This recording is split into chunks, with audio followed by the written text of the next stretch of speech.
আজ তো ধর্ষকের কোনো বিচার হচ্ছে না, ধর্ষণ হচ্ছে পাইকারি দরে, বিচার হচ্ছে না। আইন এমন ভাবে ঘোরানো পেঁচানো, ধর্ষকগুলি খালাস পেয়ে যাচ্ছে।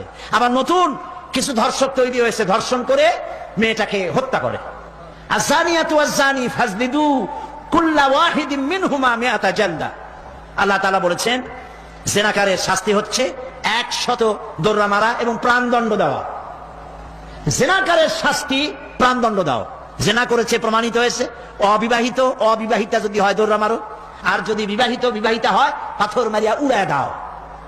আজ তো ধর্ষকের কোনো বিচার হচ্ছে না, ধর্ষণ হচ্ছে পাইকারি দরে, বিচার হচ্ছে না।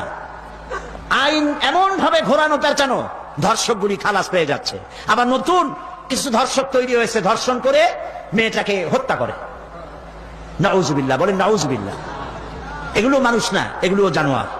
মনে রেখো, তুমি যার মেয়ে, কারো মেয়ে অথবা কারো বোন অথবা কারো বউকে যদি এইভাবে বেইজ্জত করে থাকো, তোমার বউ, তোমার বোন, তোমার মেয়ে অক্ষত থাকবে না। এই ধরনের তাদের উপরে ধর্ষণ হবে। বলেন নাউজুবিল্লাহ, বলেন নাউজুবিল্লাহ। অশ্লীলতার প্রচার প্রসার যত বেশি হবে, জেনা ব্যভিচার তত বেশি হবে, ঠিক কিনা? তারপরে ডিসেন্টিনার মাধ্যমে হাবিজাবি ছবি এগুলি দেখানো বন্ধ করতে হবে। বিবাহ সহজ করুন, অশ্লীলতা বন্ধ করুন, জেনা ব্যভিচার ধর্ষণ এমনি কমে যাবে। আলহামদুলিল্লাহ বলে।